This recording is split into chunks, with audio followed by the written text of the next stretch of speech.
Miss Liz, tea time, yeah, making a difference, one cup at a time, tea time, yeah, Miss Liz, tea time, yeah, making a difference, one cup at a time, tea time, yeah. So be sure to grab your tea, grab a seat, and tune in to Miss Liz, tea time.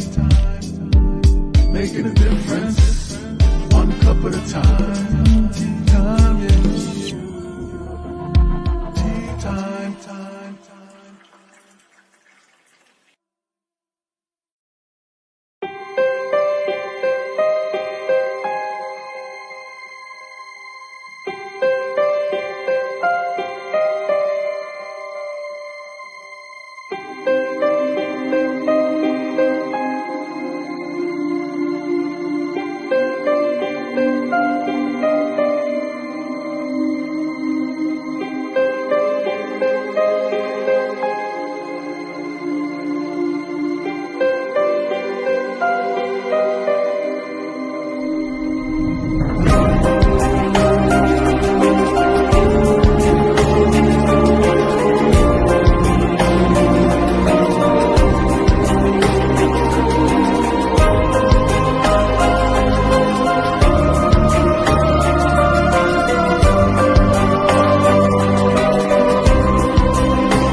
Well, good morning and welcome to Tea Time with Miss Liz. That's right, I am back and we are at the end of November. We are on the last 3 for November and then we have 7 left. And then we're doing the amazing reunion Tea Time where you see guests from season 1, 2, 3, and 4. And we have the largest audience coming back this year. We have over 75 attendees so far. There are still more coming in. We have 14 different countries that will be joining that reunion, so be sure to check that out. But this morning, I have the amazing Audrey Birnbaum joining me, and we're going to be talking about the Holocaust and the story that she wrote, her father's story. So we're going to talk about the American Wolf. So tune in, grab your tea, grab your coffee, grab your breakfast. If you haven't subscribed to the YouTube channel, go ahead and do that right now and ring that little bell so that you're notified when all those tea times come live. Each and every tea time is different. We do different topics, different flavors, and different blends from all over the globe.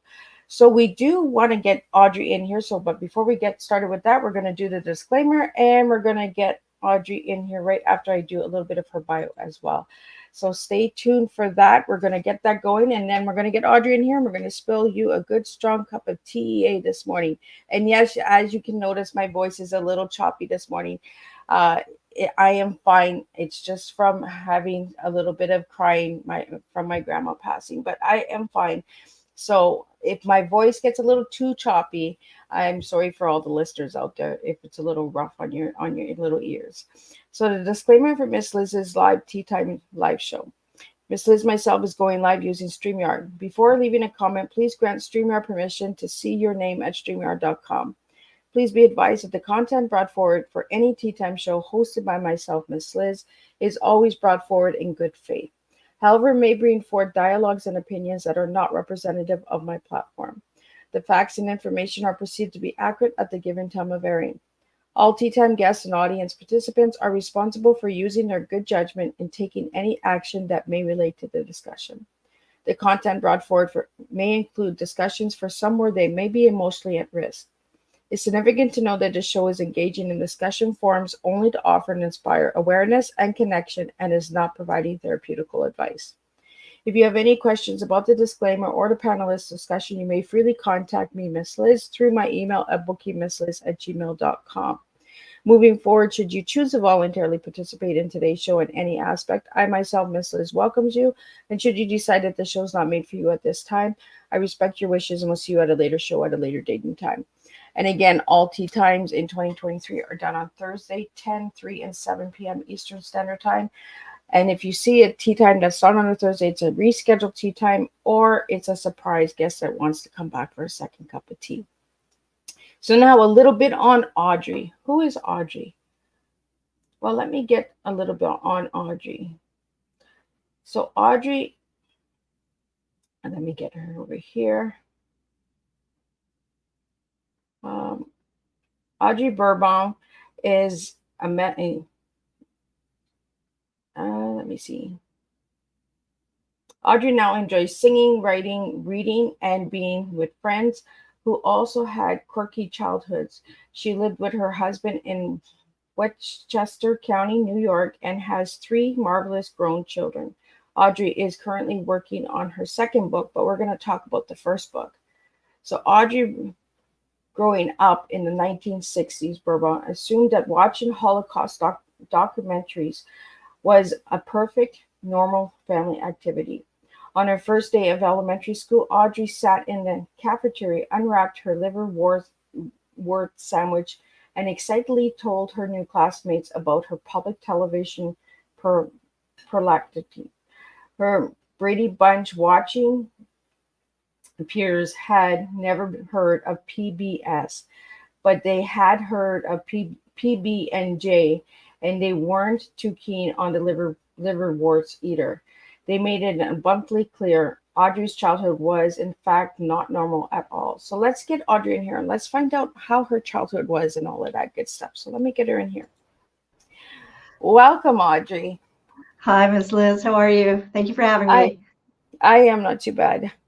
Well, first of all, I want to thank you for joining me and that. I really appreciate. And this is a story that may trigger people. So if it's too hard, I do appreciate that. If you can't tune in. But Audrey, let's start as a little girl. That little girl in the cafeteria. So who were you as a little girl, and who are you now as a grown woman? I cry a little for that little for that little girl. I think I would sum it up by saying, sometime in second grade, my very astute teacher, Mrs. Lerman, took me into the teacher's bathroom, and she picked me up and put me on the windowsill, and she said to me, "Audrey, is everything okay at home?" And I'm not sure even like what it was that led to that, but obviously she saw that not everything was okay at home. So it's hard for me to see objectively what was going on with me, but obviously something wasn't right. And I think, it was a combination of, I was being bullied at school. I was really different from all the other kids. And, I think like a combination of being sort of, as a first generation American, with a European parent who was trying to, keep up those, European cultures and kind of eschew American cultures, which made me different from everybody else. My father had a lot of like OCD and control issues to try and sort of keep everything together, which was a result of his Holocaust experiences, his trauma of childhood. And when things weren't together, he would fly off the handle, and the atmosphere at home seemed had a kind of an abusive quality to it, because we were living in fear of like when dad was going to go, off the handle. So I think, it was kind of scary at home. And so I think like my sister and I, we had each other, which was great. But I think we were sort of scared children who felt very different from everybody else. I guess that's the best way that I would describe it. I would say that it built some grit and resilience, so not all bad. And it was not an unloving home. It just was not a normal home. I totally get that, because before we went live, like we shared to each other, we both have family members that come from the Holocaust. My Oma that gave me the tea and that, and they did have that form of OCD. I believe it, a lot of them, because of what they went through and that. So when did you realize growing up as a child that you were a survivor? I think your father was a survivor of the Holocaust. So we were exposed really, as I said in the little bio, we were exposed so incredibly early to the Holocaust that we really, like, from the time I can remember, 5 years old, if not younger, we were watching the Shoah documentaries about the Holocaust, black and white, mass graves, emaciated bodies, everything, Hitler speeches, raving speeches. Um, as long as I could remember, we knew about the Holocaust way before we were mature enough to understand it and not be traumatized by it. We knew my father was an escapee from Nazi Germany. We knew stories, but we just didn't have the understanding and maturity to understand them, to have a perspective and a context. And we kind of grew up knowing, and then at some point we just stopped talking about it. It was just sort of understood. Okay, Dad was a survivor. He wasn't in a concentration camp. He was an escapee, but he still went through the war. He didn't escape until 1941, which was very late. And then the details were kind of at some point just lost and forgotten, and we didn't really pick up on them till we found he had written 350 pages of very, very vivid details of his story that we found after he had died in 2018. But yeah, so we knew about it. We were somehow like entrenched in it, and yet to know and not know, if that makes any sense. Yep. Because we were too young to really know. So it's like we lived it, but without understanding it. So Audrey, you said your dad escaped in 1941. So was he part of the ones that got through there was a tunnel, I believe, in the Holocaust? No. He was not. There were desperate efforts that his family made to try to get out. They were a little bit late in trying to apply for a visa to get to the U.S. And then when they did apply, there was tremendous resistance to immigration from all over the world. And the United States actually put up significant barriers intentionally, the State Department did, to slow down the process of immigration. And there was actually written statements to say, whatever you do, delay, postpone. But they didn't realize that. They just thought they had terrible luck. Like, why are we not getting our papers? Why? And so time was just running out. And they had crazy schemes to try to see like what we can do. Should we go to China? Should we escape across the border and bribe guards? It's just really crazy. And they were really like literally on like the last train that was allowed out of Germany heading west, because after they left, everybody else there were these mass transports deporting everybody east, where they were basically shot on arrival and put into mass graves.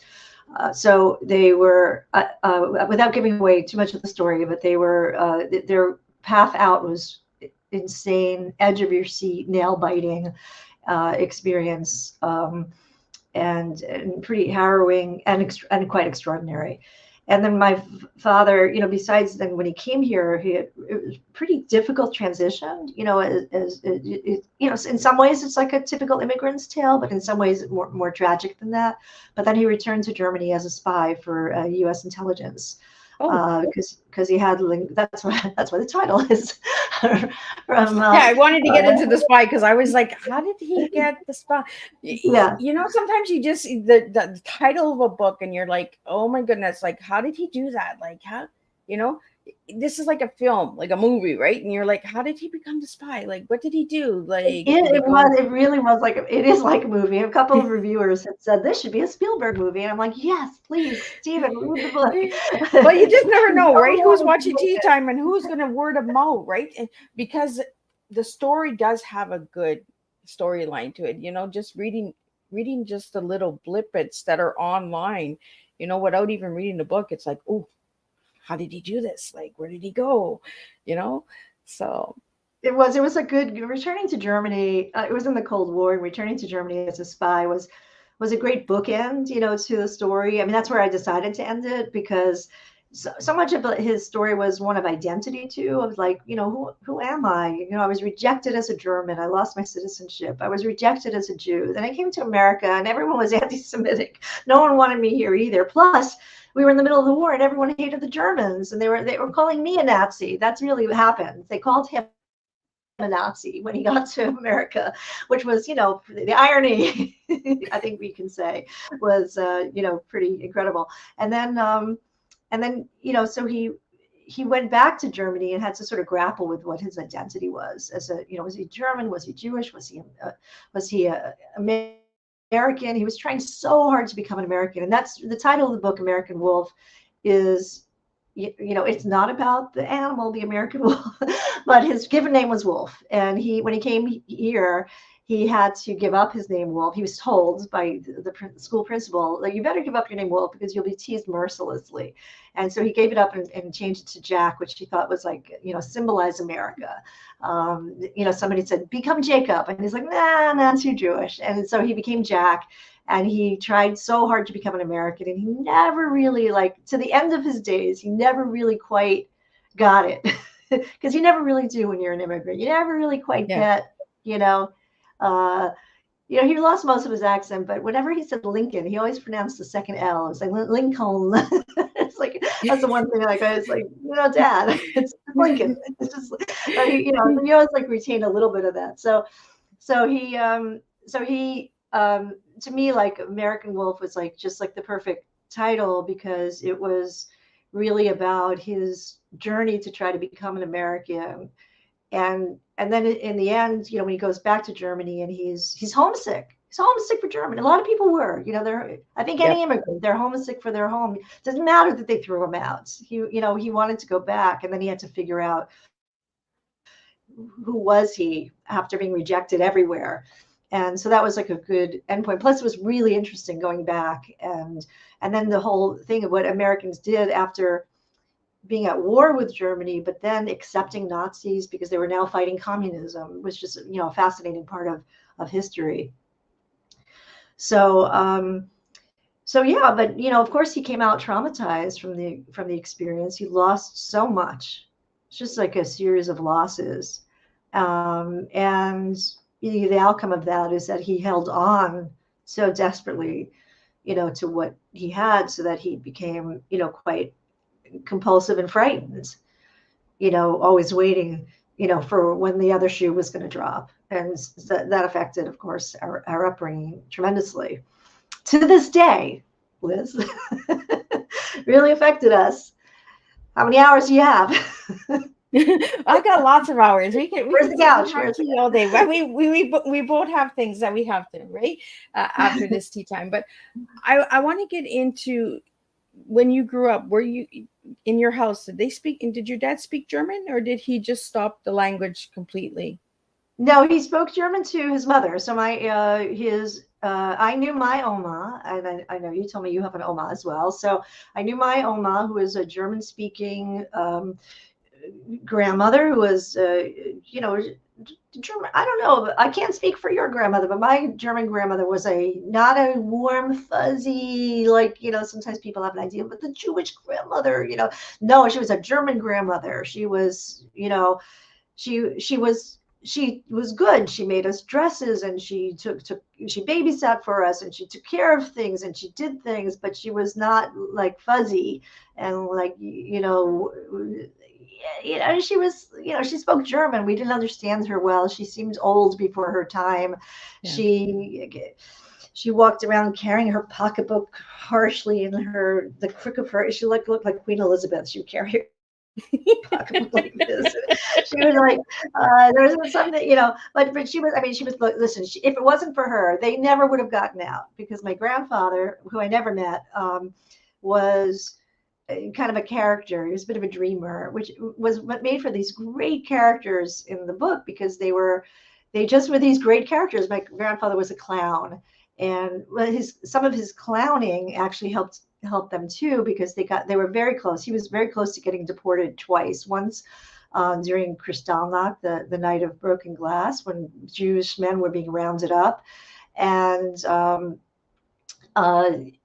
there was another time when he was taking my aunt to England, and he got pulled off of a train by a band of Nazis, and his clowning around saved him from really certain deportation. So the two of them, her Oma's persistence and diligence and hard work and drive, and his antics were a good, good for survival, but did not make for a happy household, but made for wonderful book characters. Yeah. So even though the book is nonfiction, it really reads like fiction because you have these great, wonderful characters and a great adventure story in a way, full of, edge of your seat things that happen, and emotion and drama and life and death and love and all the So, so it was great. The story wrote itself.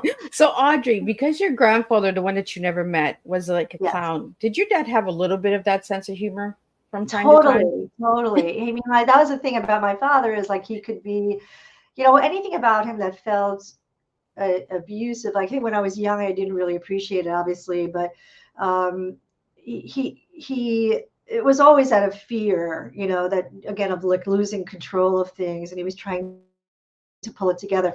But he had a whimsical side, and he had a great appreciation for music, for art, for a sunrise, for a flower, just a tremendous appreciation for those things, and a definite goofiness.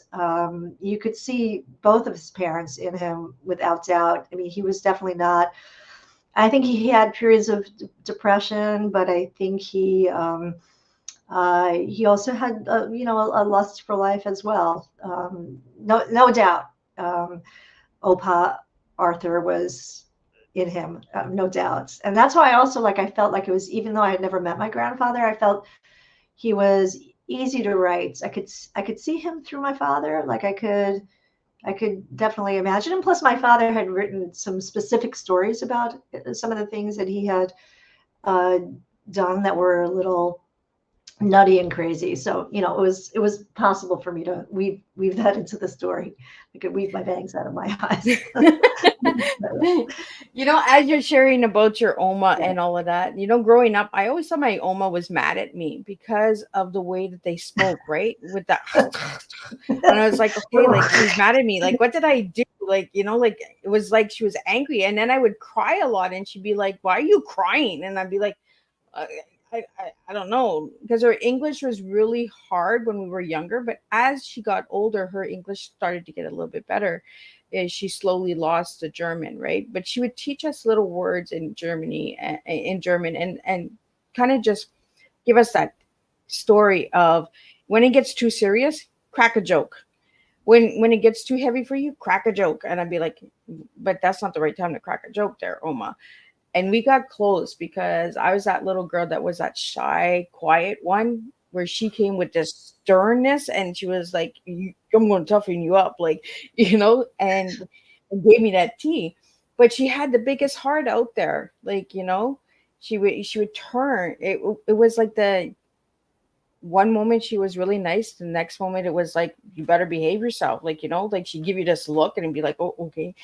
We're not Yeah, I going mean, there. I don't want to generalize, but I don't think the German culture is known for being effusive, in their nature.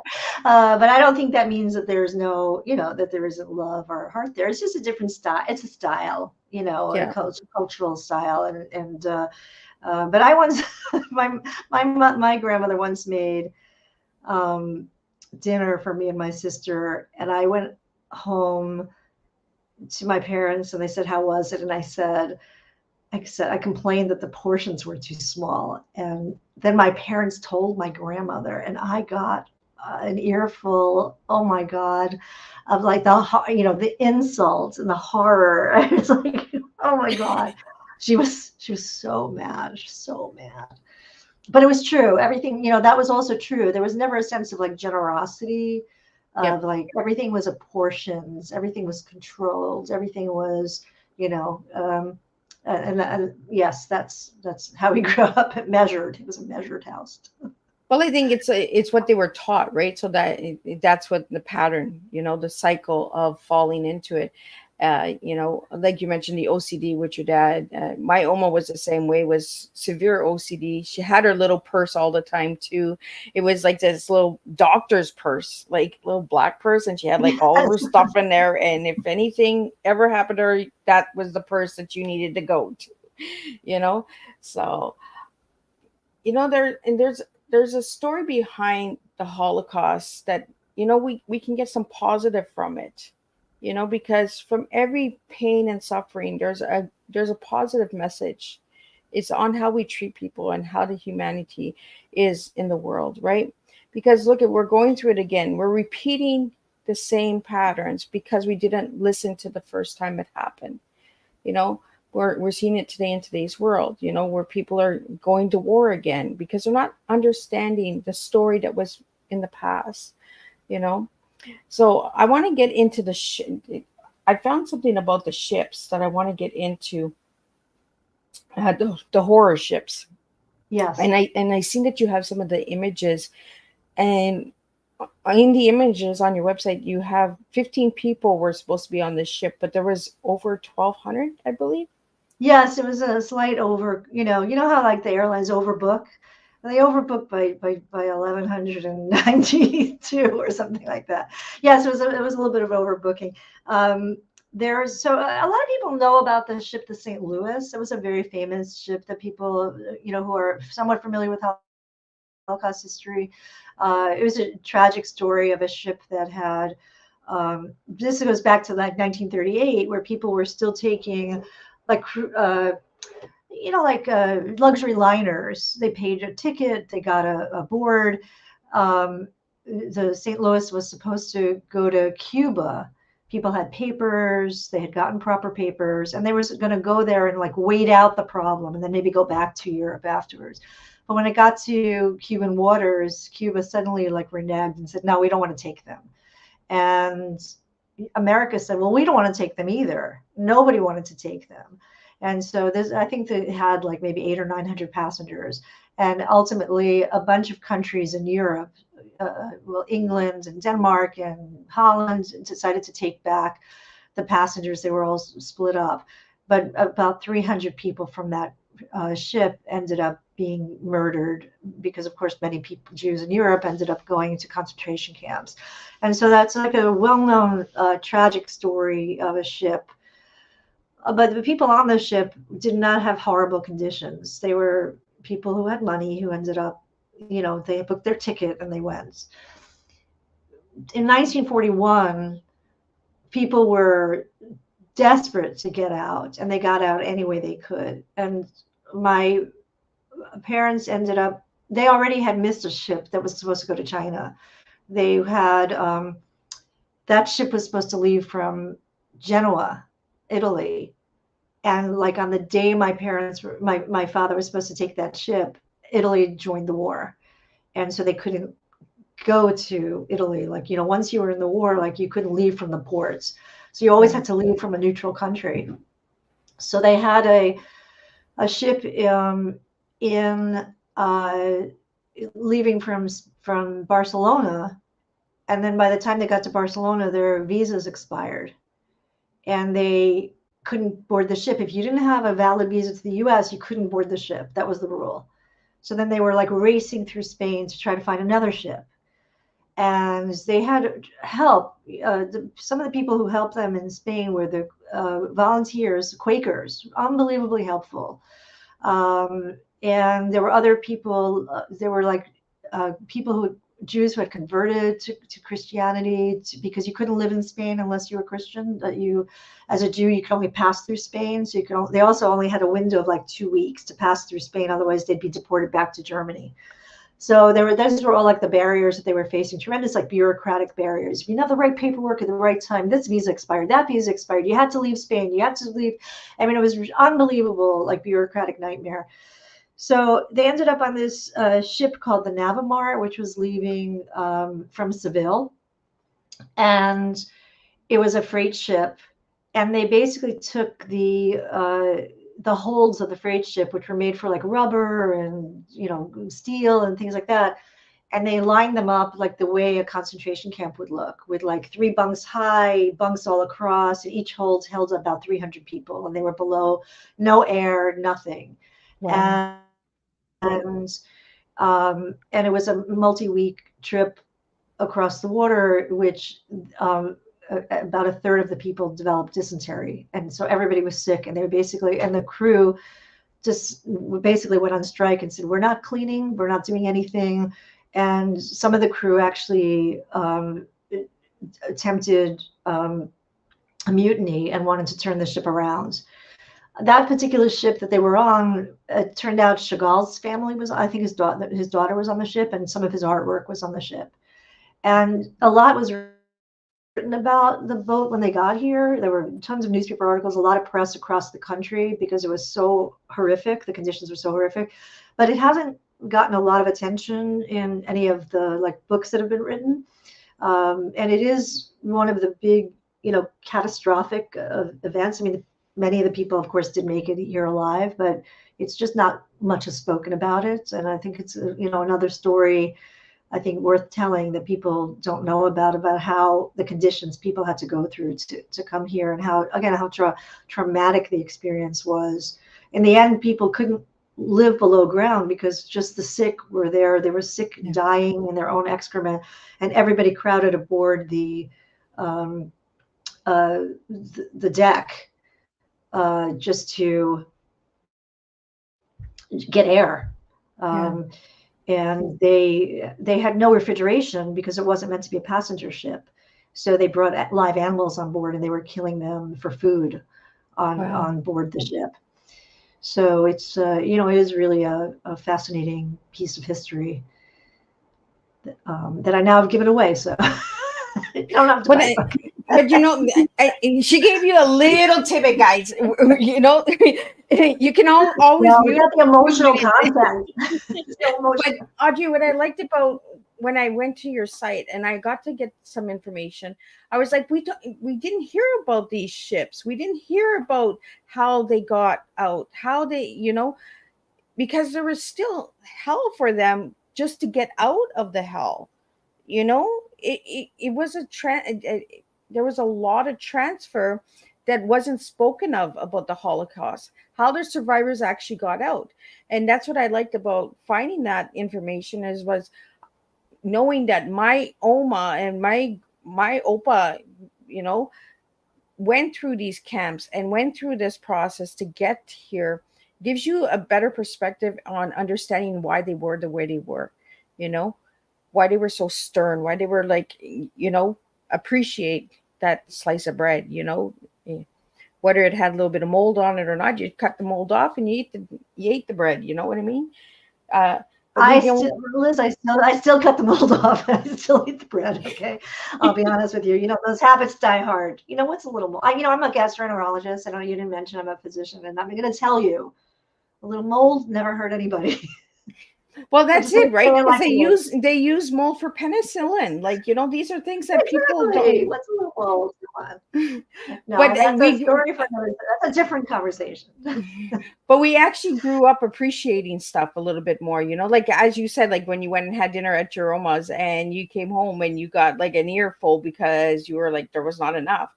But for them, that was a lot.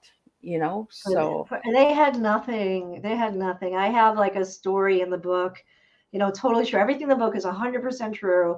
But it's just written in a form that's, very digestible and emotional and readable, about how they celebrated a birthday and, they went to the store and all I could find was like an orange and a potato, and they made like a glorious meal out of it because that's what you did. It's and listen, I mean, that story is not unique to the Holocaust, right? That could be a depression story, or a potato famine story. It's just not unique. But and people who've had, those kinds of hardships could listen. I read Angela's Ashes too. I mean, like, listen, you can write a book about. I mean, hardship does make for great literature and great human experiences, and a lot of good comes out of that, but also a lot of trauma too. But it does build resilience, no question about it. And but yeah, it makes for good storytelling, and yeah, you do appreciate what you have, certainly, when you know, when you have less. Right? Well, That's you understand a little bit more, and especially when you get older. When you're a child, right? So you don't understand the less. But when you get older, then you're like, oh, okay, now I understand why, you know. So writing this story, your father's story, and finding these notes, Audrey, how did you feel like as an adult, knowing that he went through all of this?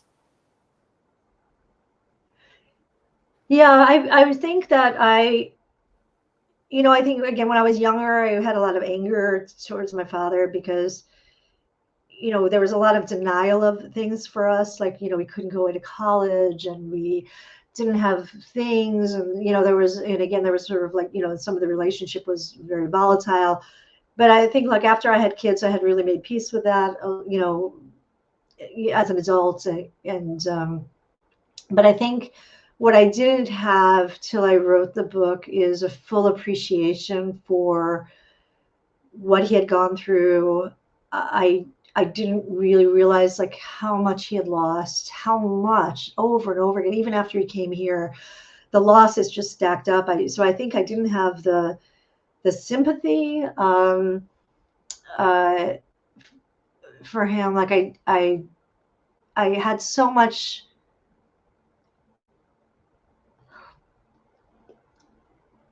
Moment. Nope, nope, Was it it's tears? okay. You're I allowed to think I do that had on tea tears. time. If I was allowed to eat or drink, I would have a sip of something right now. But procedure coming up after this. I had like a pity and sympathy for him that as I was writing it, um, that it was just like new and made me just feel such great like mourning and sadness for him as a person and as the child, because I was writing in the first person because it was his story, so I wrote in his voice, and it started with his childhood. So I'm feeling for him as the child that he was, not just the adult that I knew, but the child that he was, who had like lost, like first he can't go to school with his friends, and then his friends all leave him, and then he has to part from his, beloved uncle and aunt, and he's just like one thing after another, and then all of a sudden his home isn't, there's no furniture in the house, and then there's no food. It's just like this steady loss of, and then of course the thing here is like you think like and they made it out, which even as I was like reading his story, I was always at the edge of my seat wondering, did they make it out? Are they going to get out? And that's always like the big joke, because I'm alive, so of course I know they made it out. But it feels when you're reading it like you're at the edge of your seat because they have so many obstacles, and you're wondering, are they going to make it? But they make it out, and you think like, finally. And then like get here, and you're like, but it's not over.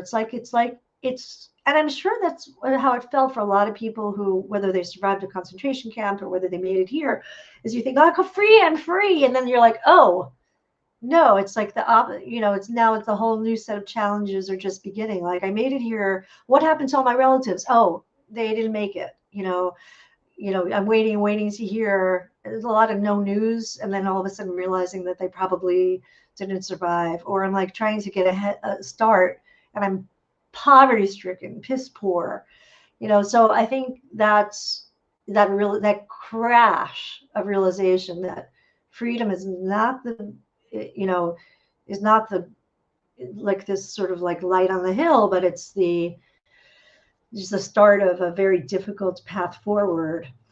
um that just that realization for me was just also like very enlightening. But it has, the book has a lot of humor and a happy ending and love, and a lot of excitement. So, but yeah, I felt really, in terms of my relationship with my father, like I felt just yes, sadness and sympathy.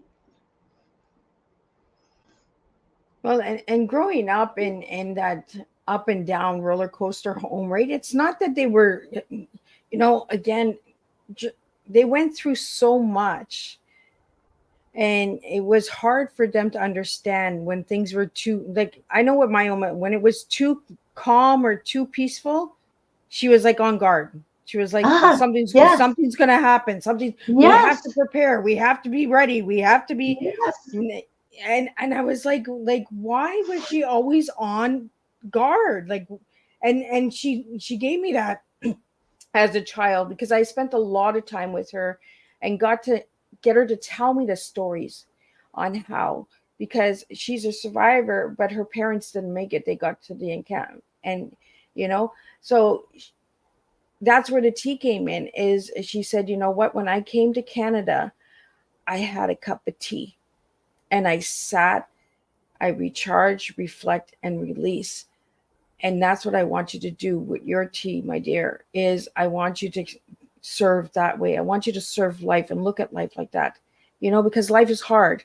You're going to have that good, you're going to have that bad, but they were always on guard. They were always ready if they had to go, right?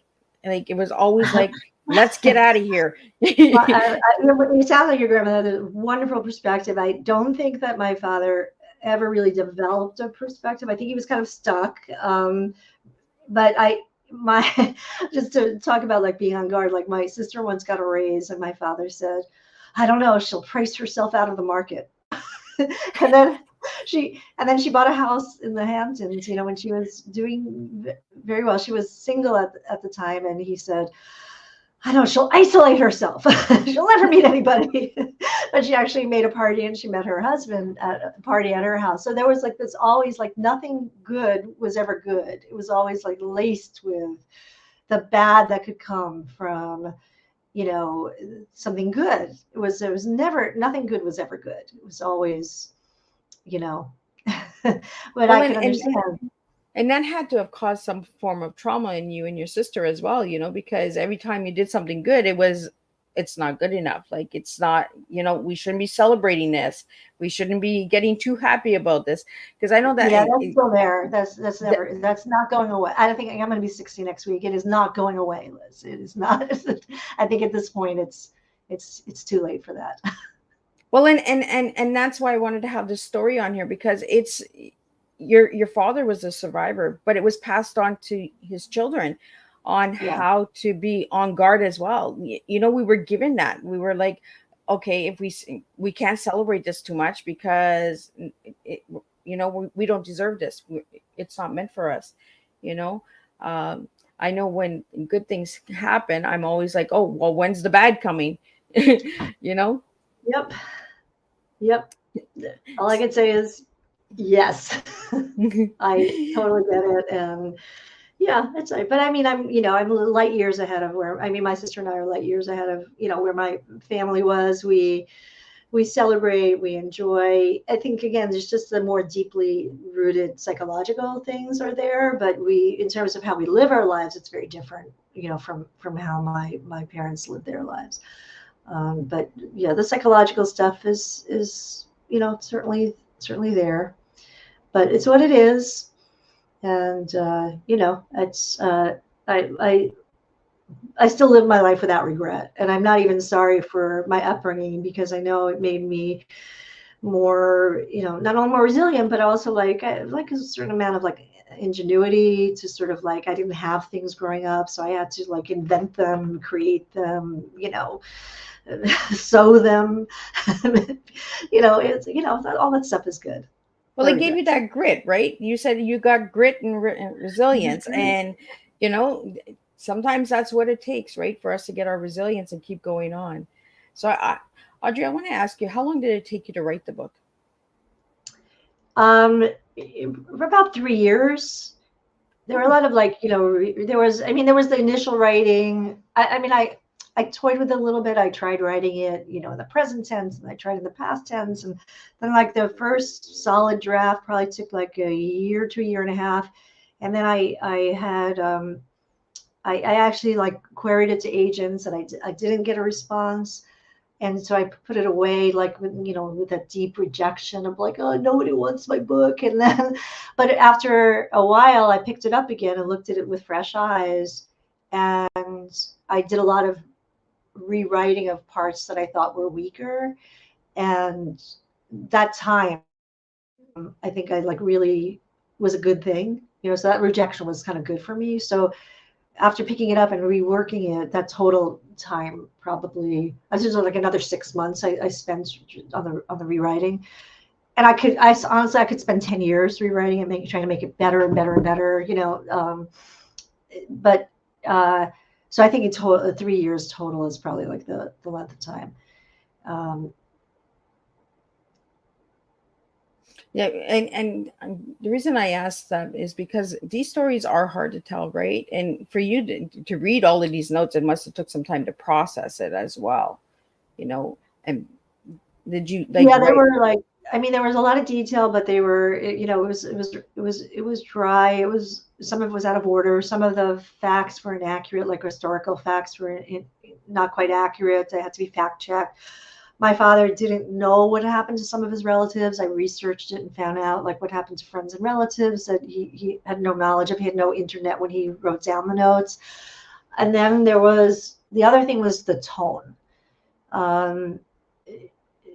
He put in like a, how do I put this? Like, if, like what if I said to you, like he wrote, oh, my sister was like a lazy student. And she was like, his sister was much older than him. She was like 12. She was 9 years older than him. So he would be 3, she was 12. And he would say like she was a lazy student and she was like a sour-mouthed adolescent or something.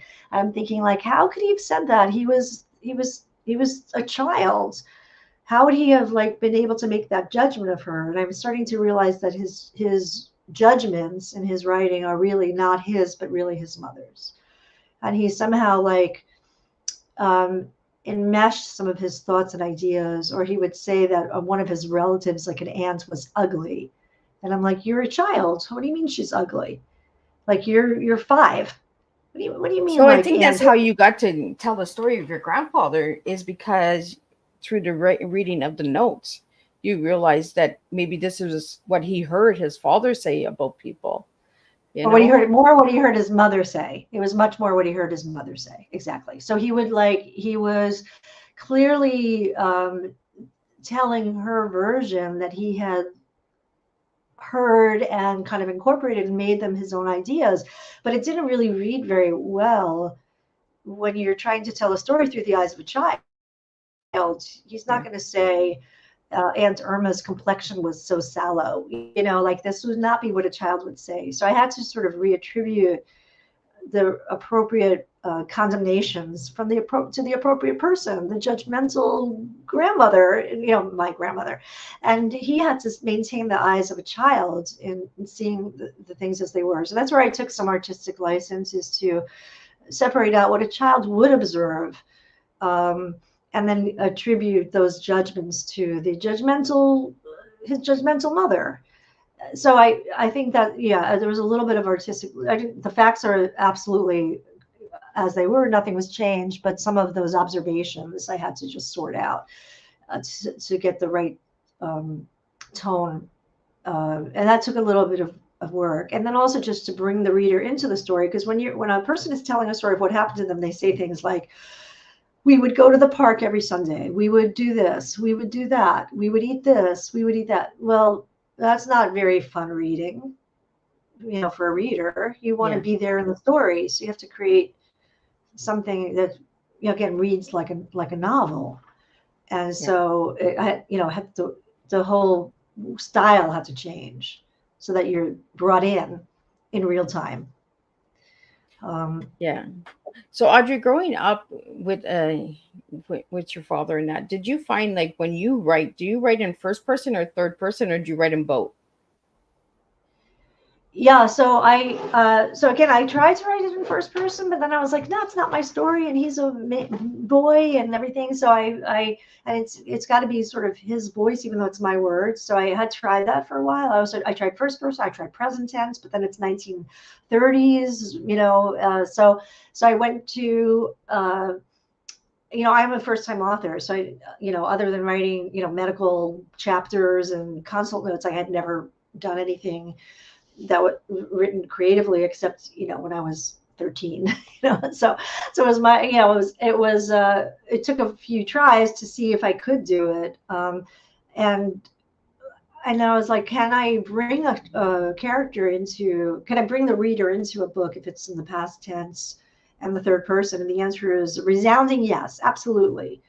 You can definitely do it. And uh, so yeah, the answer is yes. I figured out how to do it, and it can be done, and it's been done.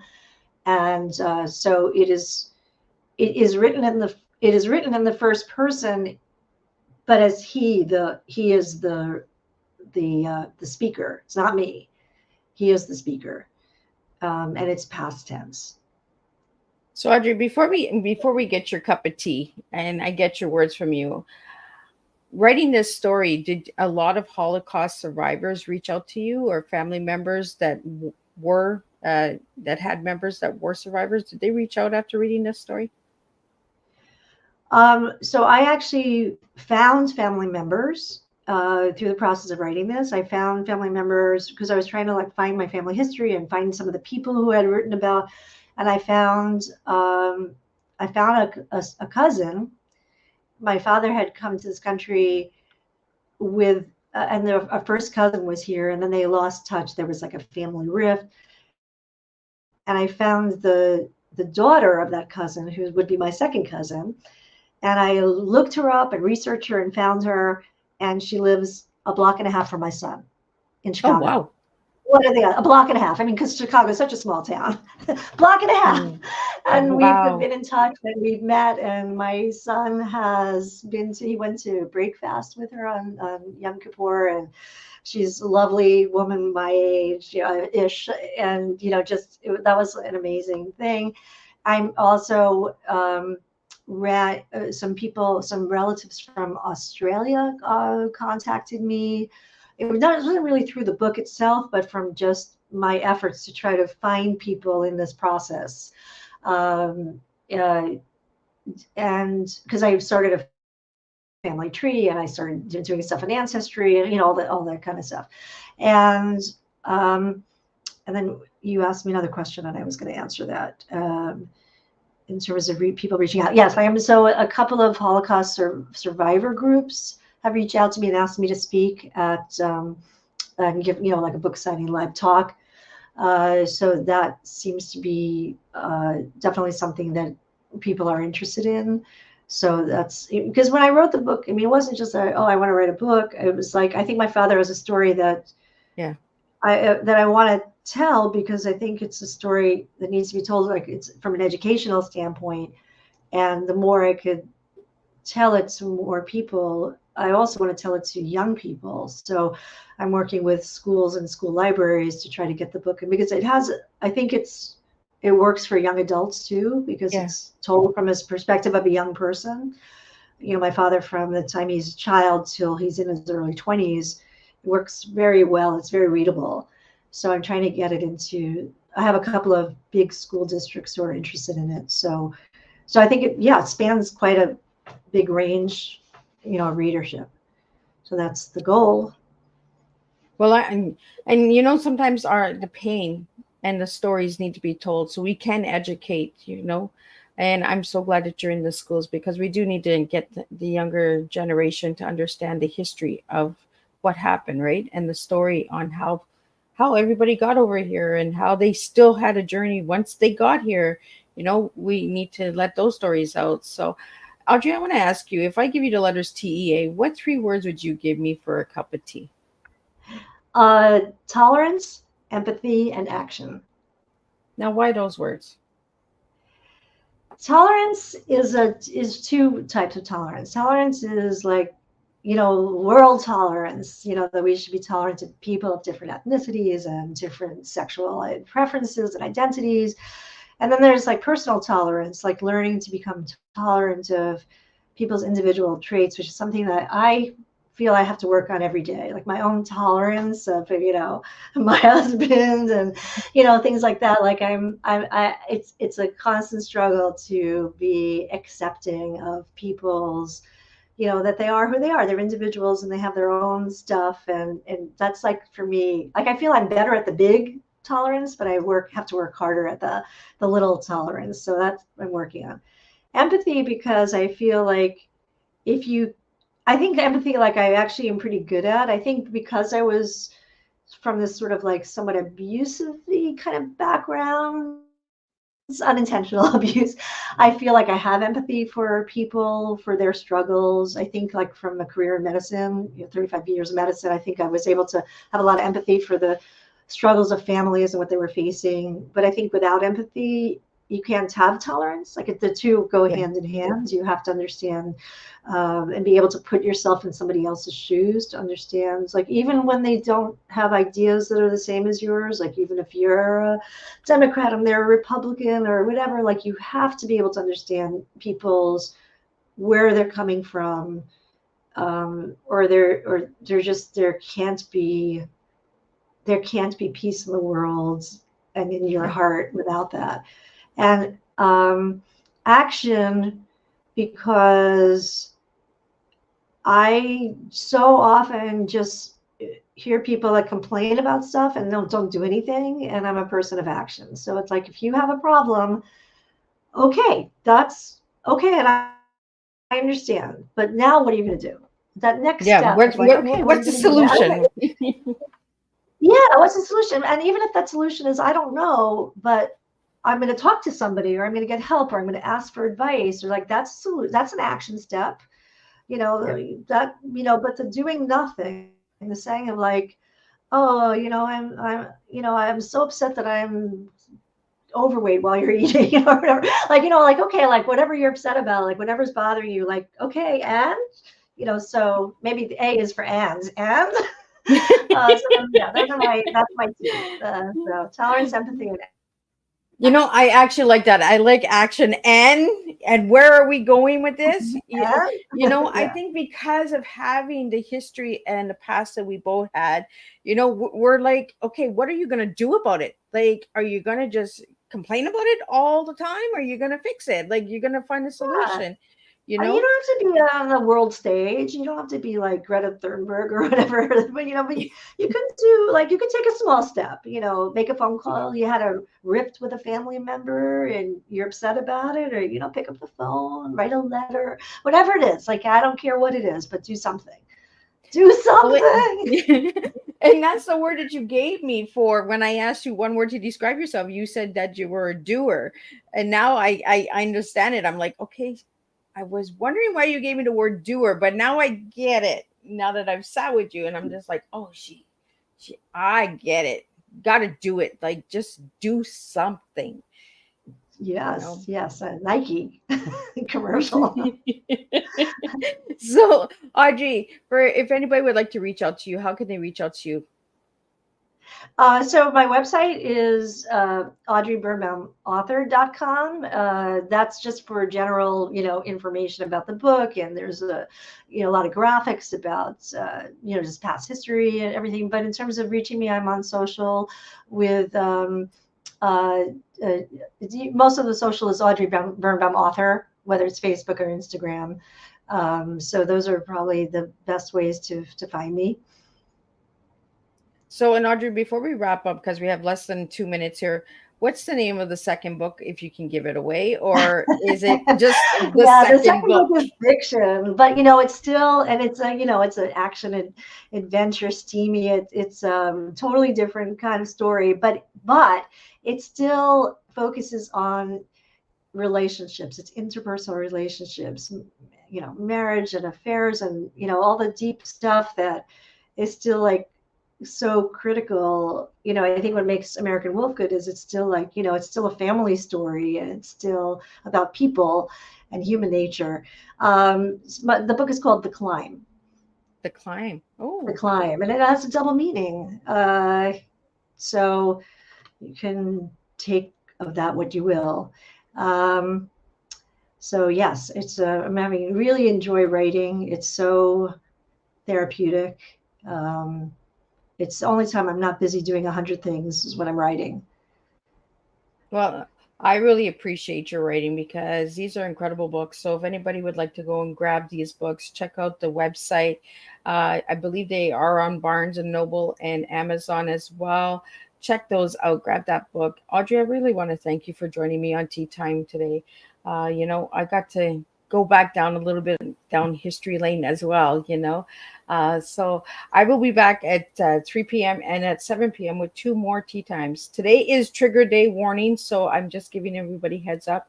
The second guest that will be up at 3 p.m. is Richard Sparks. He's a comedian writer, and we're going to talk about his life journey on writing. And then we're going to finish up with Sherry Akins, and she'll be talking about a real life murder that happened in Canada. So we'll be doing a lot of trigger warnings. So if you can't tune in, no hard feelings. Miss Liz understands. And again, Audrey, I want to thank you for joining me and having a good, strong cup of tea. And keep serving that tolerance, empathy, and action and solutions to make a better life and a better cup of tea at the end of the day. Thank Until you, then, Miss Liz. I'm so sorry for your loss too, really. But thank you so much for having me. You're very welcome.